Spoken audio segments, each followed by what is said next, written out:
Hello and welcome back students. আমরা class 10-এর life সায়েন্সে third চ্যাপ্টারটা নিয়ে আলোচনা করছিলাম, জেনেটিক্স নিয়ে আলোচনা করছিলাম। এবং আগের ভিডিওর মধ্যে আমরা মোটামুটি জেনেটিক্সের কিছু ইম্পর্টেন্ট টার্মিনোলজিগুলো নিয়ে জেনে গেছিলাম, তাই তো? তো এখন আমরা আলটিমেটলি মেন্ডেলিয়ান জেনেটিক্সের মধ্যে ঢুকবো। মেন্ডেলিয়ান জেনেটিক্সের যেটা ইন্ট্রোডাক্টরি পার্ট এবং মনোহাইব্রিড ক্রস, সেই মনোহাইব্রিড ক্রস নিয়ে আমরা আলোচনা করব, ঠিক আছে? তো স্কিপ না করে ভিডিওটা ফার্স্ট টু লাস্ট অব্দি ভালোমতোভাবে দেখবে, অ্যাটেন্টিভলি দেখবে, কেমন?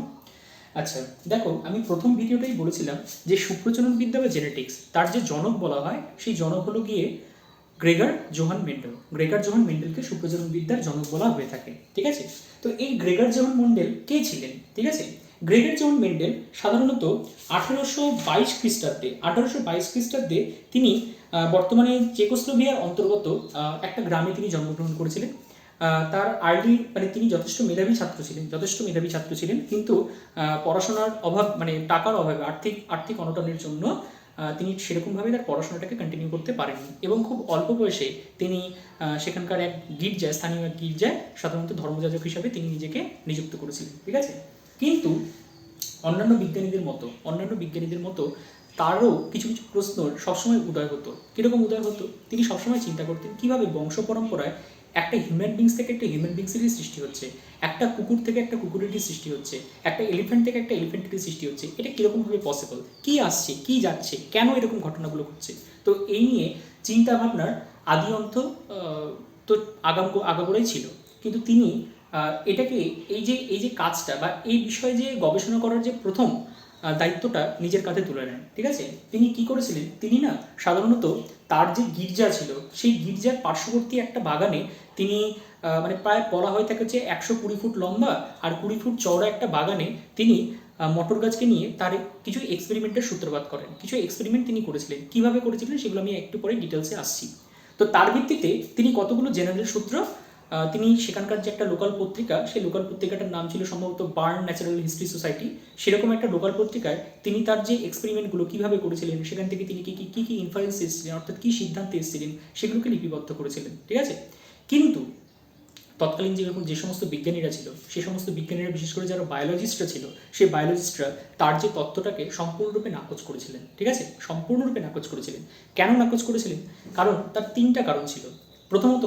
প্রথমত কথা যেটা, মেন্ডেল না বারবার কখনোই জিন শব্দটার উল্লেখ করেননি। তিনি সবসময় বলে গেছিলেন ফ্যাক্টর দেয়, কোন একটা বৈশিষ্ট্যের জন্য ফ্যাক্টর দেয়। তো এই ফ্যাক্টর জিনিসটা প্রকৃতপক্ষে কি, তিনি এটার সঠিক কোনো এক্সপ্লেনেশন দিতে পারেননি। সেকেন্ড ছিল, তোমার ধরো, তিনি একটা লোকাল পত্রিকায় সাধারণত তার যে লেখাগুলোকে পাবলিশ করেছিলেন, কিন্তু কোনো একটা ন্যাশনাল লেভেলে তার যে লেখাটা সমস্ত বিজ্ঞানীদের মধ্যে যে সেই ঘটনাটা ছড়িয়ে পড়বে, সেই জিনিসটা হয়নি। আর থার্ড, যেটা সবচেয়ে গুরুত্বপূর্ণ বিষয়, সেটা হচ্ছে তিনি ছিলেন একজন মূলত ম্যাথমেটিক্সে দক্ষ একজন ব্যক্তি বা স্ট্যাটিস্টিক্যাল সায়েন্সে দক্ষ একজন ব্যক্তি। তিনি না বায়োলজিস্ট কিন্তু ছিলেন না। এবার যেহেতু বায়োলজিস্ট ছিলেন না, তাই জন্য তৎকালীন যারা বায়োলজিস্ট ছিল, যারা জীবনবিজ্ঞান নিয়ে অধ্যাপনা করতো বা জীবনবিজ্ঞান নিয়ে যারা অনেক বেশি চিন্তাভাবনা করতো, অনেক বেশি যাদের পড়াশোনা, তারা তার এই যে দক্ষতা বা এই যে তার যে কষ্ট বা এই যে তার এক্সপেরিমেন্ট, সেই এক্সপেরিমেন্টের যথার্থতা তারা দিয়ে উঠতে পারেননি। তারা জাস্ট বলেছিলেন যে এক্সপেরিমেন্টটা তার just a West of time, ঠিক আছে? তো এই জন্য তার যে লেখাগুলো, তার যে এক্সপেরিমেন্ট, তার যে এত বড় এক্সপেরিমেন্ট, সেই এক্সপেরিমেন্টগুলো ধীরে ধীরে কী হয়ে যায় না, হিন্ডার্ড হয়ে যায়, বাধাপ্রাপ্ত হয়ে যায় বা ধামাচাপা পড়ে যায়, ঠিক আছে? কিন্তু তার মৃত্যুর ঠিক 16 বছর পরে, তিনি যতদূর সম্ভব 1884 সালে সম্ভবত তিনি মৃত্যুবরণ করেছিলেন।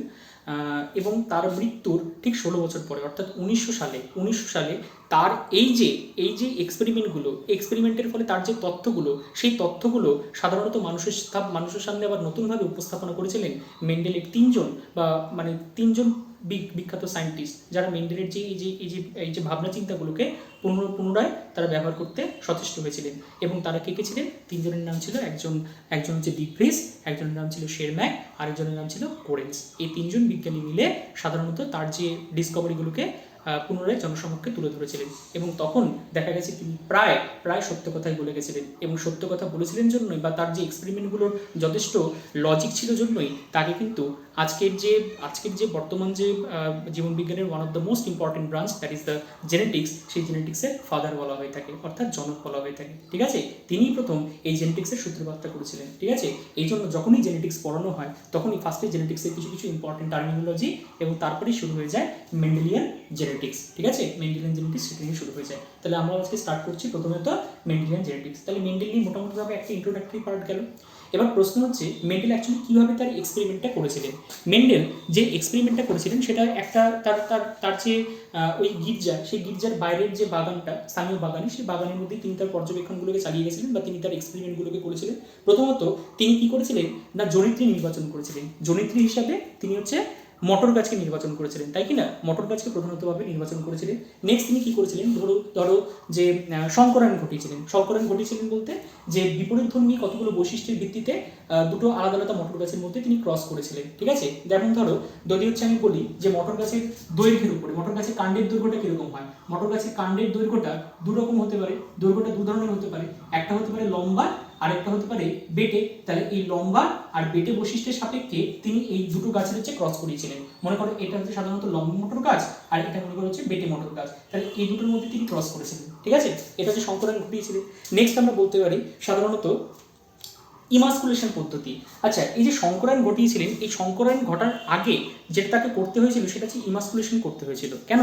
কারণ ধরো মটর ফুল হচ্ছে সাধারণত স্বপরাগী ফুল। মটর ফুল কি ধরনের ফুল? স্বপরাগী ফুল। স্বপরাগী ফুল বলতে কি বোঝায়, ধরো আমি এটা হচ্ছে সাধারণত এই ফুলটাকে আঁকছি, ধরে নাও এটাই মটর ফুল, ধরে নাও এটাই হচ্ছে মটর ফুল। হ্যাঁ, এবার এটা যদি মটর ফুল হয় তাহলে এটার মধ্যে কি আছে, এটার মধ্যে হচ্ছে পুংস্তবক আছে, আবার এটার মধ্যে কি আছে, এটার মধ্যে হচ্ছে স্ত্রীস্তবক রয়েছে, পুংস্তবক রয়েছে, আবার এটার মধ্যে স্ত্রীস্তবক রয়েছে। এবার পুংস্তবক যদি থাকে তাহলে পুংস্তবককে কোনো রকম ভাবে যদি হচ্ছে আমরা বাদ দিতে পারি তাহলে কি হয়ে গেল, পুংস্তবকগুলো হচ্ছে এইভাবে ধীরে ধীরে কৃত্রিম পদ্ধতিতে বাদ হয়ে গেল, তাই না। তাহলে এই ফুলটা কি হয়ে গেল, তখন পুরুষ ফুল থাকলো, পুরুষ ফুল তো থাকলো না, তখন হয়ে গেল সেটা স্ত্রী ফুলে, তাই কি না, মানে উভলিঙ্গ ফুল থাকলো না, সেটা তখন স্ত্রী ফুলে রূপান্তরিত হলো। তাহলে এই যে ইমাস্কুলেশন পদ্ধতি হচ্ছে এমন একটা পদ্ধতি যে ক্ষেত্রে উভলিঙ্গ ফুল থেকে সাধারণত পুংকেশরগুলোকে বাদ দেওয়া হয়। উভলিঙ্গ ফুল থেকে পুংকেশরগুলিকে এইভাবে বাদ দেওয়ার পদ্ধতিটাকে আমরা কি বলে থাকি, ইমাস্কুলেশন পদ্ধতি বলে থাকি। তাহলে এরকম ইমাস্কুলেশন পদ্ধতির মাধ্যমে এই যে ফুলটা, এই ফুলটাকে সামগ্রিকভাবে কি ফুলে পরিণত করা হলো, স্ত্রী ফুলে পরিণত করা হয়েছিল। ঠিক আছে, বা তিনি করেছিলেন এক নম্বর। নেক্সট তিনি করেছিলেন কি, ব্যাগিং করেছিলেন, ব্যাগিং বা থলিকরণ। মানে এই যে ইমাস্কুলেশন পদ্ধতিটা যে তিনি করলেন, এই ইমাস্কুলেশন পদ্ধতির পরে কি হতে পারে, বাইরে থেকে কোন একটা মানে এই যে গর্ভমুণ্ডটা যেটা থাকে, স্ত্রীস্তবকের যেটা গর্ভমুণ্ড থাকবে, সেই গর্ভমুণ্ডের মধ্যে বাইরে থেকে কোন একটা অবাঞ্ছিত হয়তো পরাগরেণু সেটার মধ্যে চলে আসলো, তাহলে কি অন্য কোনো হচ্ছে ক্যারেক্টারিস্টিক্স সেটার মধ্যে যে জেনারেট করে যাবে, পরবর্তী যে সমস্ত ইন্ডিভিজুয়ালসগুলো তৈরি হবে তার মধ্যে নতুন কিছু ক্যারেক্টারিস্টিক্স ডেভেলপ করতে থাকে, করে যেতে পারে। তাই জন্য তিনি কি করেছিলেন, এটাকে সম্পূর্ণরূপে একটা কাগজের থলি দিয়ে সেটাকে হচ্ছে ঢেকে রেখেছিলেন বা আটকে রেখেছিলেন। এটাকে বলা হয়ে থাকে সাধারণত ব্যাগিং পদ্ধতি। হ্যাঁ, ব্যাগিং পদ্ধতি। তারপর তিনি যেটা করেছিলেন সেটা ধর হচ্ছে ইতর পরাগযোগ ঘটালেন। ইতর পরাগযোগ মানে যেটাকে আমি এটা বলছি ক্রসটা করালেন। মানে ফার্স্ট হচ্ছে তিনি জনিত্রী মানে তিনি জনিত্রী বা প্যারেন্টাল জেনারেশনটাকে আগে হচ্ছে ইন্ট্রোডিউস করালেন। তারপর হচ্ছে তিনি কি করলেন, ইমাস্কুলেশন করলেন। ইমাস্কুলেশন করানোর পরে তিনি তারপরে কি করলেন, এই যে ইতর পরাগযোগটা ঘটিয়েছিলেন। ইতর পরাগযোগ বলতে কি বোঝায়, ধরো এবার এক্ষেত্রে যে ব্যাগটা, এই ব্যাগিংয়ের যে আস্তরণটা অর্থাৎ হচ্ছে এটাকে তিনি সরালেন। এবার সরিয়ে অন্য কোন একটা ফুল থেকে তিনি কি করলেন, ব্রাশের সাহায্যে বা তুলির সাহায্যে পরাগরেণু নিয়ে এসে এর যে গর্ভমুণ্ড, এই যে ফুলটার যে গর্ভমুণ্ড, সেই গর্ভমুণ্ডের মধ্যে তিনি স্থানান্তরণ ঘটালেন। ঠিক আছে, স্থানান্তরণ ঘটালেন। এবার অন্য কোন একটা ফুল থেকে যদি হচ্ছে পরাগরেণু এসে এই ফুলটার মধ্যে দিই তাহলে সেটা কি হয়ে গেল, ইতর পরাগযোগ হয়ে গেল। তাহলে তিনি ইতর পরাগযোগ ঘটালেন। ঠিক আছে, নেক্সট তিনি কি করলেন, নেক্সট তিনি করেছিলেন হচ্ছে ধরো ট্যাগিং। এবার তিনি কোন সময় ইতর পরাগযোগ ঘটালেন, কিভাবে ইতর পরাগযোগ ঘটালেন, সেটার মনোহাইব্রিড ঘটালেন নাকি হচ্ছে ডাইহাইব্রিড ঘটালেন, সেগুলোকে একটা ট্যাগ দিয়ে দিলেন। বলে একটা মার্ক করে দিলেন, একটা কিছু দিয়ে সেক্ষেত্রে চিপকে দিয়ে কোনো একটা ঘরের মধ্যে সেগুলোকে আইসোলেট করে রাখলেন তার অবজারভেশনগুলো দেখার জন্য। তারপরে তিনি কি করলেন, হচ্ছে বীজ সংগ্রহ। এরপর একটা টাইমে কি হবে, একটা টাইমে হচ্ছে এই মটর ফুলটা ধীরে ধীরে নেতিয়ে যাবে, এখান থেকে ফুল থেকে ধীরে ধীরে ফল হবে এবং সেটা ধীরে ধীরে নেতিয়ে যাবে এবং তার থেকে যে সমস্ত বীজগুলো, সেই বীজগুলোকে তিনি কালেক্ট করলেন।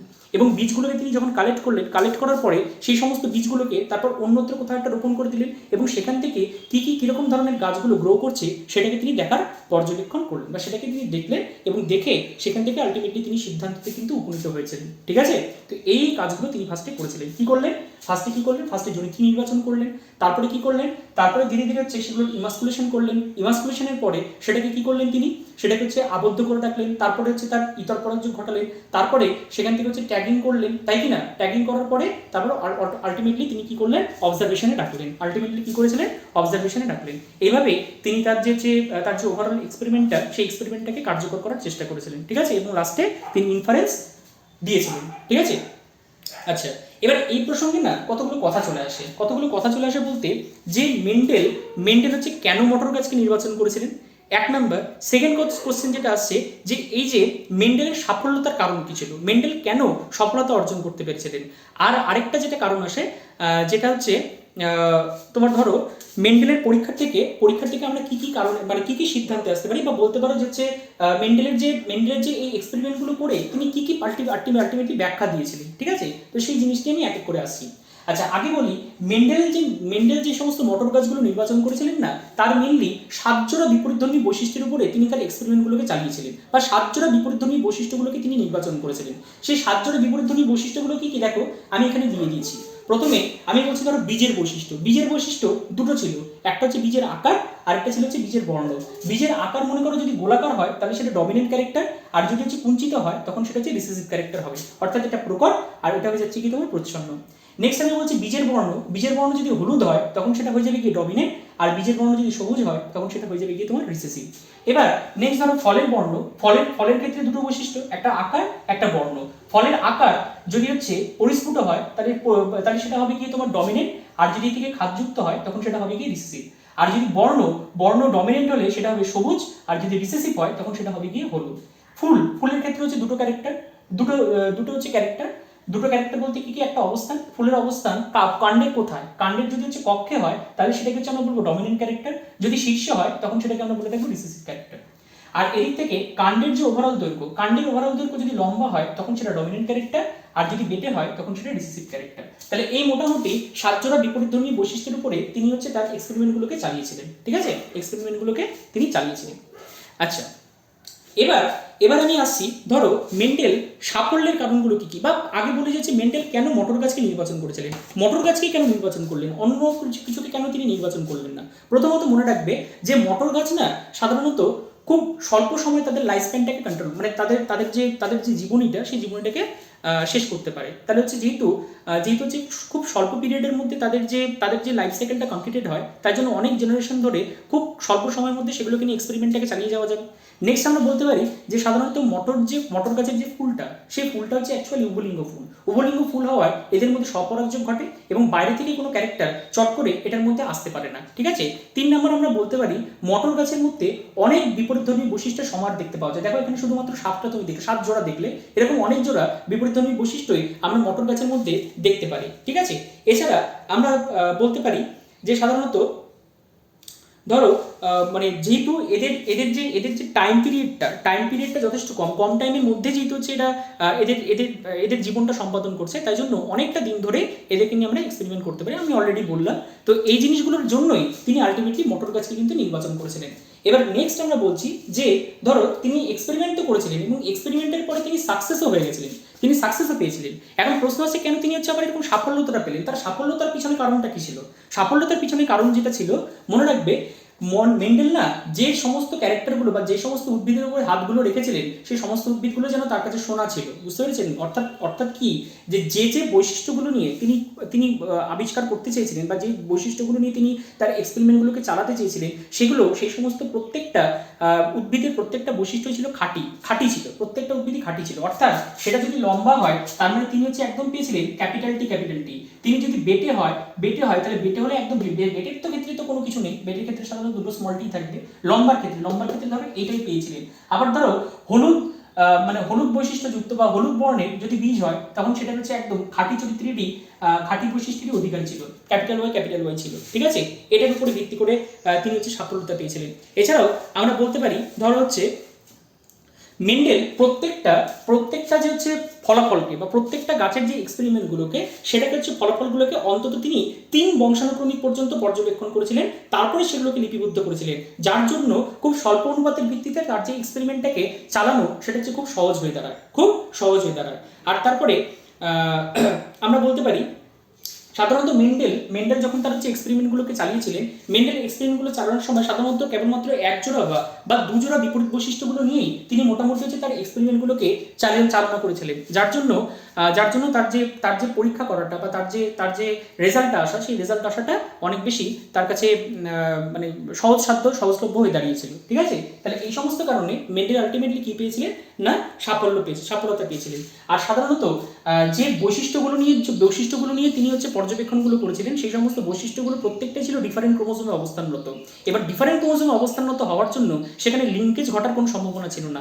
লিঙ্কেজ ঘটার প্রবণতায় কি, ধরো যদি হচ্ছে একটা প্রজন্ম থেকে আরেকটা প্রজন্মের মধ্যে যদি বংশ বা ট্রেডগুলো একসাথে সঞ্চারিত হয়, জিনগুলো একসাথে অবস্থানের জন্য যদি হচ্ছে বংশগত ট্রেডগুলো একসাথে সঞ্চারিত হয়, তখন সেটা হচ্ছে আমরা বলে থাকি লিঙ্কেজ। তো সেই লিঙ্কেজটা তিনি অবজারভেশন করতে পারেননি বা তার অবজারভেশনের মধ্যে ছিল না, কারণ তিনি যে সমস্ত বৈশিষ্ট্যগুলো নিয়ে গবেষণা করেছিলেন, সেই সমস্ত বৈশিষ্ট্যগুলো প্রত্যেকটা বা সেই সমস্ত বৈশিষ্ট্য নির্ধারণের জন্য দায়ী যে জিনগুলো, সেই জিনগুলো আলাদা আলাদা ক্রোমোজোমে অবস্থানরত অবস্থায় ছিল।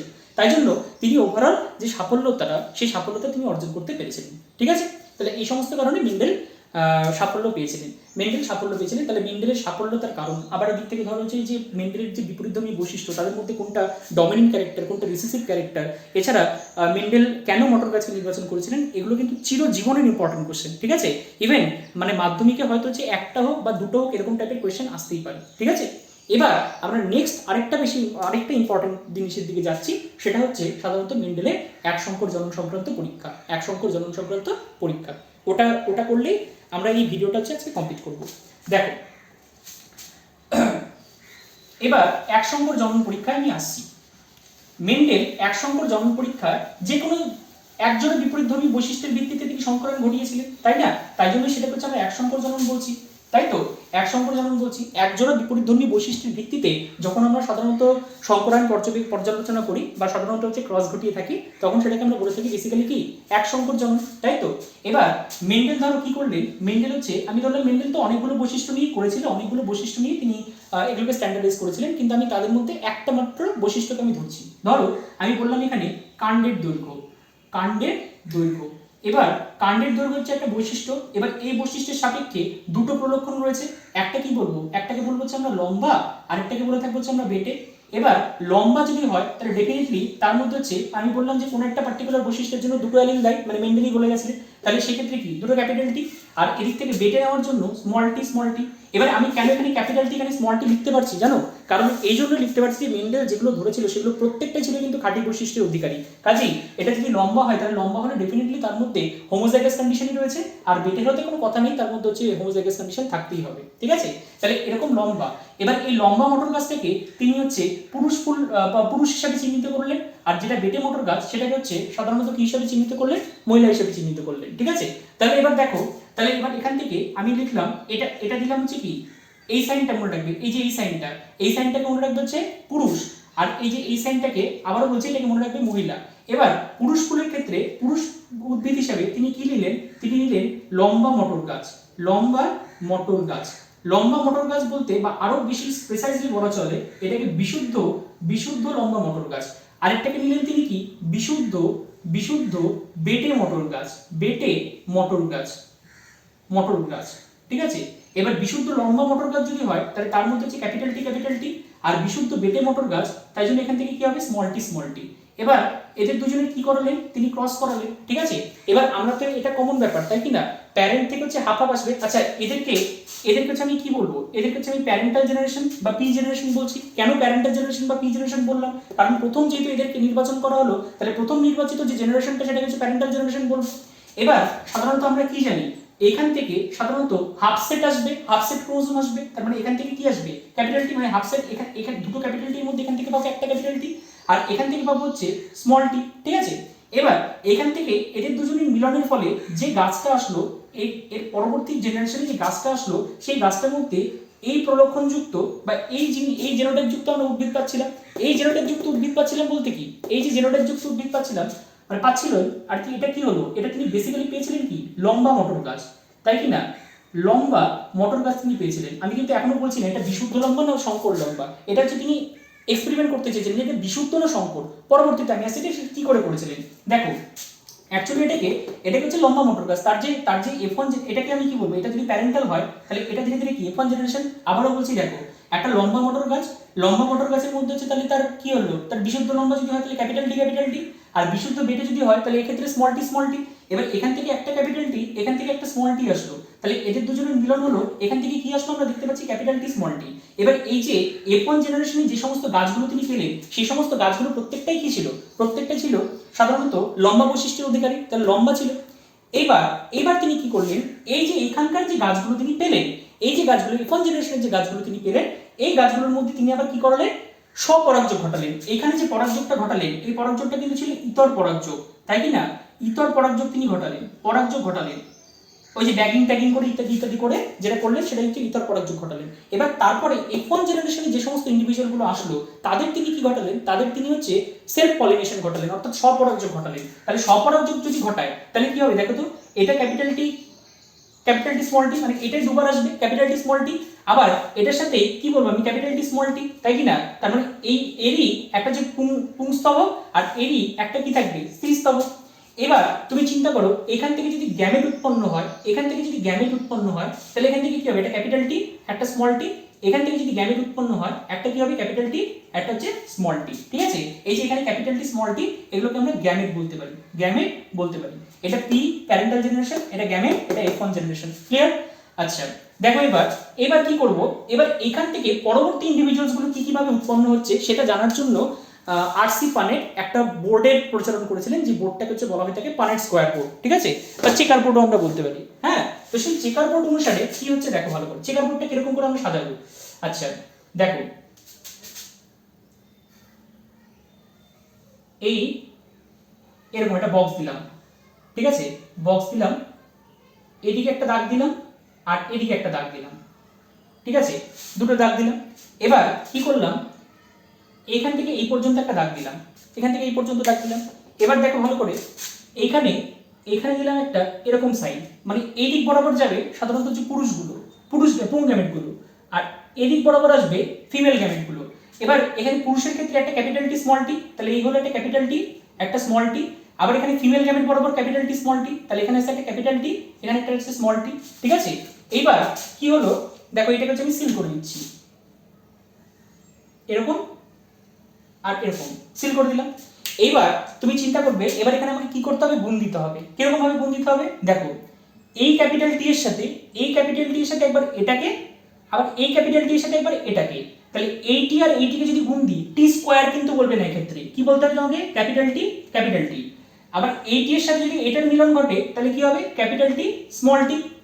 আবার এই টি এর সাথে যদি এই টি এর মিলন ঘটে তাহলে হবে ক্যাপিটাল টি স্মল টি।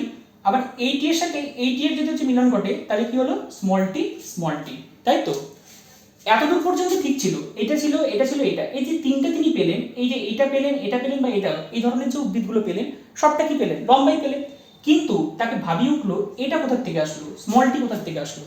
আমি তো সব এখানে নিয়েছিলাম বিশুদ্ধ মটর গাছ, আর এখানে নিয়েছিলাম বিশুদ্ধ বেটে মটর গাছ, তাহলে এখান থেকে যে মটর গাছটা আসলো সেটা তো হিসাব মতো আমি লম্বা পেলাম। এবার লম্বা পাওয়া সত্ত্বেও তাহলে আমার এইটা কোথা থেকে আসছে, এই বেটেটা কোথা থেকে আসছে, তার মানে তিনি তখন নিশ্চয়ই চিন্তা করলেন যে নিশ্চয়ই এই যে গ্যামেটটা, এই যে ইন্ডিভিজুয়ালটা তৈরি হয়েছিল এটা কখন হচ্ছে বিশুদ্ধ নয়, এটা বিশুদ্ধ বৈশিষ্ট্যের অধিকারী নয়, তাই কি না? এটা যদি বিশুদ্ধ বৈশিষ্ট্যের অধিকারী হয় তাহলে বংশ পরম্পরায় একদম তো এটাকে আমি কখনোই পাবো না, স্মল টিকে কখনোই পাবো না, আমার টোটালটাই ক্যাপিটাল টি আসবে। আমি কি পড়লাম, মানে ফার্স্ট যে ভিডিওটা পড়েছিলাম তখন মনে করো কি বলেছিলাম, যদি এটা ক্যাপিটাল টি হয়, এটা যদি ক্যাপিটাল টি হয়, তাহলে এদের এখান থেকে ক্যাপিটাল টি।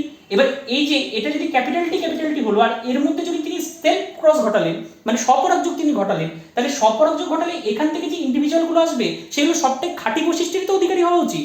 কিন্তু যদি খাঁটি বৈশিষ্ট্যের অধিকারী হয় তাহলে আমি বেটে কোথা থেকে পাচ্ছি, বেটে তো হচ্ছে যদি হচ্ছে হোমোজাইগাস কন্ডিশনে না থাকে তাহলে তো সে প্রকাশিত হতে পারবে না। তাহলে ডেফিনেটলি এই যে মটর গাছ যেটা ছিল এটা হচ্ছে পিওর ছিল না, এটা ছিল কি, এটা ছিল হচ্ছে তোমার হাইব্রিড মটর গাছ, এটা ছিল কি হাইব্রিড মটর গাছ। ঠিক আছে, এইখান থেকে তিনি তাহলে হচ্ছে দুটো সূত্রের মধ্যে উপনীত হয়েছিলেন, দুটো সূত্রের মধ্যে উপনীত হয়েছিলেন। দেখো এখানে আমি আগে বলি, এখান থেকে খুব আসে, আগে যেটা হচ্ছে আমরা এটা ফেনোটাইপ বলি, ফেনোটাইপ অনুপাত বলি, ফেনোটাইপ অনুপাত। তাহলে ফেনোটাইপ অনুপাত কি আসছে? ফেনোটাইপ মানে সাধারণত আমরা কত ভাগ লম্বা দেখতে পাচ্ছি আর কত ভাগ বেটে দেখতে পাচ্ছি সেটারই অনুপাত। তাহলে বেটে দেখতে লম্বা দেখতে পাচ্ছি, এটাও লম্বা, মানে একটা ক্যাপিটাল টি থাকা মানে সেটা লম্বা, কারণ ডমিনেন্ট ক্যারেক্টার। তাহলে এখানে এটা লম্বা প্লাস এটা লম্বা, তাহলে কত ভাগ লম্বা হচ্ছে? 3 ভাগ লম্বা। আর বেটে হচ্ছে শুধুমাত্র এটা, তাহলে কত ভাগ হচ্ছে? সাধারণত 1 ভাগ। ঠিক আছে, এবার এটাকে যদি আমাকে পার্সেন্টেজ করতে বলে, তাহলে পার্সেন্টেজ করলে কত হবে? লম্বা হবে, লম্বা হবে এই যে আনুপাতিক ভাগার জন্য সকলেই শিখেছো, তাহলে হচ্ছে টোটালটা কত? টোটালটা হচ্ছে 4 ভাগ উৎপন্ন হলো, তাহলে 4 ভাগের মধ্যে 3 ভাগ লম্বা, এটা কিন্তু পার্সেন্টেজ করলে 100%, তাহলে কত দাঁড়াচ্ছে আমার? 75%। ঠিক আছে, আর এদিক থেকে যদি বেটে বলি, তাহলে বেটে বললে কত হবে? বেটে বললে সাধারণত 4 ভাগের মধ্যে 1 ভাগ বেটে, তাহলে এটাকে যদি 100% করি তাহলে কত দাঁড়াচ্ছে আমার? 25%। তাহলে 25% আমার বেটে আর 75% হচ্ছে আমার লম্বা মটর গাছ। ঠিক আছে, আর যদি এমনি অনুপাত বলি তাহলে অনুপাত হচ্ছে 3:1, 3:1। এটা যদি আমরা বলি জেনোটাইপিক অনুপাত, এটা যদি হচ্ছে আমরা বলে থাকি তার জেনোটাইপিক অনুপাত কত, জেনোটাইপ অনুপাত কত, তাহলে জেনোটাইপ অনুপাত বললে কি বলবো? একটাকে বলবো হচ্ছে আমরা বিশুদ্ধ লম্বা, একটাকে বলবো হচ্ছে আমরা বিশুদ্ধ লম্বা, একটাকে বলবো হচ্ছে আমরা সংকর লম্বা, সংকর লম্বা, আরেকটাকে হচ্ছে আমরা বলে থাকবো বিশুদ্ধ বেটে, বিশুদ্ধ বেটে। তাহলে দেখো বিশুদ্ধ লম্বা কোনটা? এই যে এইটা, যেটা দুটোই হোমোজাইগাস কন্ডিশনে রয়েছে সেটা বিশুদ্ধ লম্বা, তাহলে এটা কত ভাগ উৎপন্ন হচ্ছে? 1 ভাগ, তাহলে 1 ভাগ। তাহলে সংকর লম্বা এইটা এইটা, তাহলে 2 ভাগ, তাহলে 2। আর বিশুদ্ধ বেটে কত হচ্ছে? 1 ভাগ, তাই জন্য 1। তাহলে বিশুদ্ধ লম্বা মানে কি? বিশুদ্ধ লম্বা মানে যে এখানে লিখছি, বিশুদ্ধ লম্বা মানে ক্যাপিটাল টি ইজ টু সংকর লম্বা মানে কত হচ্ছে? Capital T small T in is to বিশুদ্ধ বেটে মানে কত হচ্ছে? Small T small T. তাহলে এদের অনুপাতটা কত দাঁড়াচ্ছে? 1:2:1। তাহলে এক সংকর জননের যেটা ফেনোটাইপ অনুপাত, এক সংকর জননের যেটা ফেনোটাইপ অনুপাত সেটা দাঁড়াচ্ছে 3:1, আর যেটা জেনোটাইপ অনুপাত সেটা দাঁড়াবে 1:2:1। ঠিক আছে, এইবার এখান থেকে মেন্ডেল দুটো সিদ্ধান্তে বা দুটো হচ্ছে সূত্রের মধ্যে উপনীত হয়েছিলেন। কি কি দুটো সূত্র? একটাকে হচ্ছে বলা হয়ে থাকে মূলত প্রকটতার সূত্র, একটাকে বলা হয়ে থাকে মূলত প্রকটতার সূত্র, প্রকটতার সূত্র, আরেকটা হচ্ছে আমরা কি বলে থাকবো? পৃথক ভবনের সূত্র, পৃথক ভবনের সূত্র। মানে একটাকে আমরা বলতে পারি ল অফ ডমিনেন্স, আরেকটাকে হচ্ছে আমরা বলে থাকতে পারি law of segregation, law of dominance আর একটা ল অফ সেগ্রিগেশন। দেখো ল অফ ডমিনেন্স কাকে বলছে? দুটো দুটো ভিন্ন চারিত্রিক বৈশিষ্ট্য সম্পন্ন, দুটো ভিন্ন বৈশিষ্ট্য সম্পন্ন উদ্ভিদের মধ্যে যদি সংকরণ ঘটানো হয় বা জীবের মধ্যে যদি সংকরণ ঘটানো হয়, তাহলে ডমিনেন্ট জীবটা নিজেকে আত্মপ্রকাশ করবে, রিসেসিভ জীব নিজেকে আত্মপ্রকাশ করবে না। এটাই হচ্ছে সাধারণত কি প্রকটতার সূত্র, মানে প্রকোটাইলটা নিজেকে এক্সপ্রেস করতে পারবে আর যেটা হচ্ছে প্রচ্ছন্ন এল সেটা নিজেকে এক্সপ্রেস করতে পারবে না। এটাই হচ্ছে প্রকটতার সূত্র। আর সেকেন্ড যে সূত্রটা সেটাকে বলছে পৃথক ভবনের সূত্র। পৃথক ভবনের সূত্র কি বলছে? দেখো কোন জীবে একজোড়া বিপরীতধর্মী বৈশিষ্ট্য, একজোড়া বিপরীতধর্মী বৈশিষ্ট্য জনিত্রী জনু থেকে অপত্যজনিতে সঞ্চারিত হওয়ার সময় গ্যামেট গঠনকালে, গ্যামেট গঠনকালে বিপরীতধর্মী অ্যালিলগুলো পরস্পর আলাদা হয়ে যায়, বিপরীতধর্মী অ্যালিলগুলো পরস্পর থেকে কি হয়ে যাবে? আলাদা হয়ে যাবে। ঠিক আছে, কোন জীবের একজোড়া বিপরীতধর্মী বৈশিষ্ট্য জনিত্রী জনু থেকে অপত্যজনিতে সঞ্চারিত হওয়ার সময় গ্যামেট গঠনকালে বিপরীতধর্মী অ্যালিলগুলো পরস্পর থেকে আলাদা হয়ে যাবে, পরস্পর থেকে পৃথক হয়ে যাবে।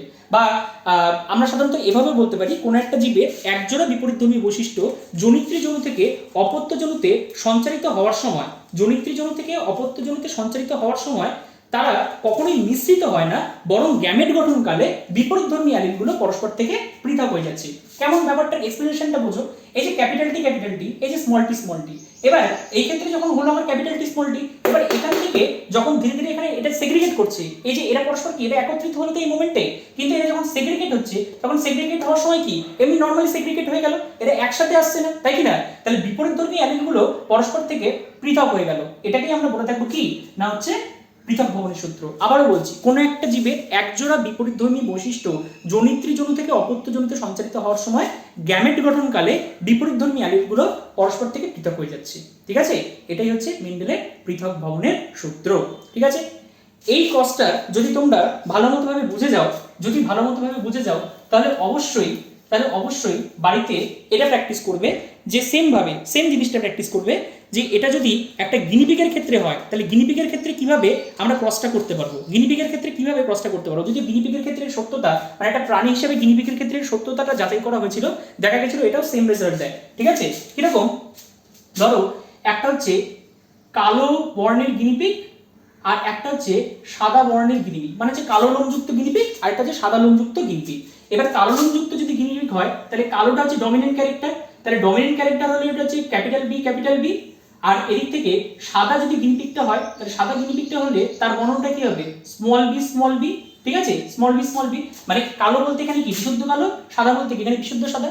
এবার এদের মধ্যে এখানে কিন্তু আর পরাগযোগ বলবে না, এখানে কি এদের নিষেধ ঘটানো হলে, এবার নিষেধ ঘটানো হলে সাধারণত F1 এর মধ্যে F1 জেনারেশনে এবং সেখান থেকে F2 জেনারেশনে কি রেজাল্টটা পাচ্ছ সেই রেজাল্টটা তোমরা বাড়িতে প্র্যাকটিস করবে। ঠিক আছে, বাড়িতে করবে এটা সেম ভাবে এই যে এক সংকর জননটা যেভাবে এসছে, এখানকার যে রেজাল্ট 3:1 এসছে আর এখানকার যে রেজাল্ট 1:2:2 আসছে, সেম ভাবেই আসবে, শুধু তোমাদেরকে এটা এক্সপ্লেন করতে হবে। ঠিক আছে, এবার মনে রাখবে আরেকটা কথা বলছি, তোমাদের যদি সিলেবাসের মধ্যে বা যখন পরীক্ষা দেবে, পরীক্ষার মধ্যে দিল মনে করো যে মেন্ডেলের এক সংকর জনন পরীক্ষাটি বিবৃত করো বা ব্যাখ্যা করো, তাহলে বিবৃত করো বা ব্যাখ্যা করতে বললে 5 নম্বরে থাকবে। তাহলে 5 নম্বরের মধ্যে তোমরা কি কি জিনিসগুলো উল্লেখ করবে, প্রথমত মনে রাখবে এক সংকর জননের সংজ্ঞা, এক সংকর জননের সংজ্ঞা দেবে হলো। এক সংকর জননের সংজ্ঞা দেওয়ার পরে 2 নম্বর যেটা আসবে সেটা হচ্ছে পদ্ধতি মানে তুমি মানে মেন্ডেল কিভাবে কাজটা করেছিল। 3 নাম্বার এখান থেকে যেটা দেবে সেটা হচ্ছে তোমার ধরো চেকার বোর্ড। 4 নাম্বার যেটা দেবে সেটা হচ্ছে মনে করো চেকার বোর্ডের থেকে হচ্ছে ফিনোটাইপ আর জিনোটাইপ অনুপাত, জিনোটাইপ অনুপাত। এখান থেকে ফাইনালি যেটা দেবে সেটা হচ্ছে সিদ্ধান্ত মানে এখান থেকে মেন্ডেল কি সিদ্ধান্ত উপনীত হয়েছিল সেটা হচ্ছে কি দেবো আমরা, পৃথক ভবনের সূত্র হলো। তো এই জিনিসটাই তোমাদের এগুলো পড়বে, এগুলো করলে তাহলে সাধারণত হচ্ছে তোমরা একদম ফুল মার্কসটা ক্যারি করতে পারবে হলো।